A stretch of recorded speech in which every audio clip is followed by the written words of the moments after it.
What up, Mike? And then What's up? What's up? I'm gonna get What's C2 going nice on, in here too. Anton? Chilling, my friend. Trying not to suffer at the hands of the black folks that's trying to kill me and hold me accountable. What's up, Mike?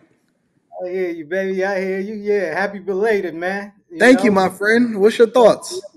Yes, yes. So yeah, man. Well, first of all, I think that whole Shanquella situation, I don't think the government want to get involved with it, even though they think I think because the media got involved in it, they kind Hmm. of stepped their toe in to act like they care, but they really don't care about it.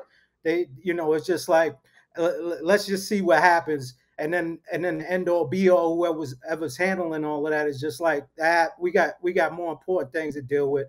Let's just move on. You Hmm. know, from a government perspective, just my opinion. But as far as the Joe Buttons and Maul situation, first of all, I don't think it's cool to incorporate personal relationship into business stuff. And I have a relationship. Well, had a relationship with Maul a long time ago. I'm friends with Oh, his really? family. Paul? Yeah, with Maul, yeah. So, I'm friends with his family. I've known him for a long time. We got mutual friends in the industry and what have you. And for Joe, whether it's a monetary dispute, for Joe to come off, I understand ratings and all that, and you throwing what you can out there to bring in people. And that was a good thing that he ended up bringing in Melissa Ford, because then, that's bringing more men into play to watch. More people want to watch now. You know what I mean? I don't watch for Melissa Ford at all. No, you ain't. Well, shit. I turned it on a couple times, to see how her and I we worked at this real estate company Well, see, before. you tuning in because you know her.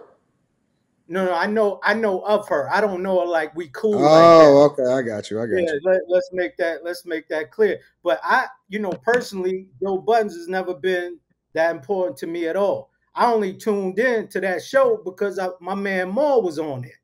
Do So you I still listened watch a it at couple all? times. Do you still watch it at all? No, Do you nope. watch Rory and Maul? Nope. I don't watch any of it because, and I'll be honest with you. I'll be honest with you because a lot of the stuff is not something that I right now. I'm thinking about the bag. I'm a part of the bag chasers. I'm trying to get it. And that's what's most important to me right now. I got a family. I'm doing the one on ones with you. You know what I mean? And I'm just Hmm. trying to grow. I think certain things that's on YouTube and stuff right now is just not as not it's not good for time consumption. You I know, agree with you. But people like their entertainment. What's going on, C2 Nice? What's your thoughts? With the Shanquilla, um, man, that pissed me off. I didn't really, I've been paying attention to it a little bit, but I haven't really paid attention because I just thought it was gonna be taken care of. It's on camera. You got body slam, WWE moves happening. It's like, look, if I go out of state and commit a crime and I get caught, I mean, like caught on camera, and I make it back to my city, I doubt Well, that I'll and just be well, walking what? Let me around. let me correct that one. They were out the country, not just out the state. That's what I'm saying. I'm saying if I leave the country right now and go commit a crime and it get exposed, I'm pretty sure by the time I get home or sometime during my span of life at home, they gonna come wrap my ass up. So that's a fact. So I don't understand how like I'm hot because I got a daughter and she only two. I'd be damned if my daughter go out of bruh. Look, I don't even need them to prosecute her. I'm knocking them off one by one. Well, here's Nigga, the I'm key. not. No, well, that's us, right? And I agree with you 100% because there's no way that I would be able to sleep knowing that my daughter got possibly murdered by a grown man and they friends, and they came and sat in my crib and told me to my face that something else Oh, happened and ate my food as a result of it. Now, here's my question though, and this is what I have for y'all. Why isn't, because we get outraged at a lot of different stuff. We got outraged at a white woman on the internet. Why isn't the black community outraged about Shanquella Robinson? we don't care about each other. Look, Anton, let me tell you this, We act like man. we do. No, we don't. Who? yeah. No, I agree with you. But I have to play. Listen, I gotta play devil's advocate so that I can try to push back at you guys because maybe I'm not seeing it and maybe I'm off, right? Because I've always believed that the proof is in the pudding, and when the opportunity shows for people to actually either put their money in your pocket, B, advocate for something that actually matters, or C, actually have somebody back because you loyal and you really know them in real life and you're not no fair weather friend, depending on what the mob is saying, that it's going to reveal who's real and who's not, right? And so I got to play devil's advocate in order to look at it from the blackity black people side. Why aren't they advocating for, how come it's not, it's an unpopular subject right now.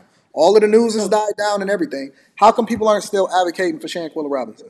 You know how you say people. You know how you say people need to be selfish before they can be selfless. A lot of black people selfish.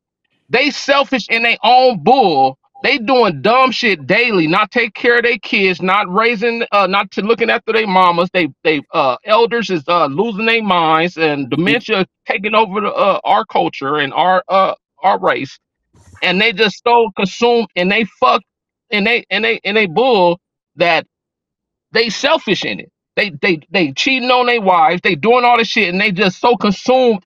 It's like they so caught into their mind that they don't care. I Like think they that we so wrapped up. programmed. They selfish. I think that the overwhelming majority of people, not just black people, but people in general, have been programmed to think that they're pro-black just because they say, fuck the white man, for example.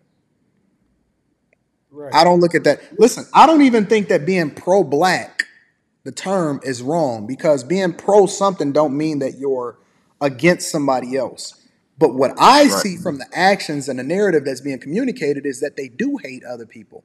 And so I don't look at that as being pro-black. That's why I say pro-blackity black, because to hate somebody in order to justify that you are for somebody else, that's not being pro anything. That's being a racist, in my opinion. I mean, I think we care. I think we do care, but I don't think that we feel we could reach out far enough to actually solve the problem. First of all, like you said, like you just said, almost a shock factor. You know, I grew up in the Bronx, in the hood, in one of the worst in the South Bronx, in one of the worst neighborhoods in the South Bronx on Webster Avenue. Now, if you ask anybody from the Bronx, where's Webster Avenue, they're going to point to all these projects that's about 5 or 6 blocks that's like 32 floors of building. You understand what I'm saying? We talking about chopped up bodies behind buildings. We talking about kidnappings. We talking about drug infestation. So and back in the 80s, because I'm 40 now, back in the 80s, all we saw on the news was the war on drugs and the fact that our people was dying before they was 21 years old. So when now we adults, we see stuff like the Shanquella situation, and we like, damn, we want to do something about it, but then we got problems that we can't even solve here in our own communities, in our own situations. So we want to do something, but somebody has to step up, like how you said you talked to the father, and you know what I mean, and you kind of got that information and helped out and what have you. But somebody gonna have to step up and consider the fact that maybe the government might end up coming in and do a Dr. King or do a MLK or something on him, if that's Like really you what they said, want to do, because otherwise it's not going to happen. like you say, Anton, where is all the blackity black? Man, I am not in no type of power. It's many black people in power that ain't saying nothing. They ain't said nothing. So Well, it it's got to not start. popular. I think it's all fake. Like, I'll give you an example, right? It's people, right? Everybody knows who does what. Everybody knows, like, who's the culprits in their own neighborhoods, for example. You know who the jack boys are. You know who the dope Right. boys are. You know a lot of people know the cops know who the crooked cops are, right? But at the end of the day, those dudes walk the streets every single day. So then you'll say, okay, well, listen, we want to hold the mayor accountable because policing, successful policing in any community is largely based off of community policing, meaning that if somebody comes over in this neighborhood, the police is largely going to depend on the residents to call the police in order to alert them that somebody is over here doing something that they're not supposed to do. But it only works if the people actually participate in their own success, right? And it's the same thing that happens in the black community, online, and so on and so forth, so on and so forth, because it's all selective outrage.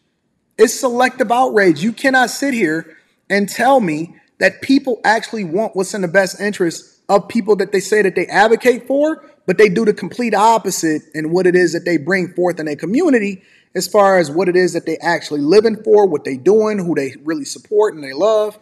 It's nonsense. Right. It's all foolishness. I think it's all cap. I'm not going for it at all. Not even a little bit.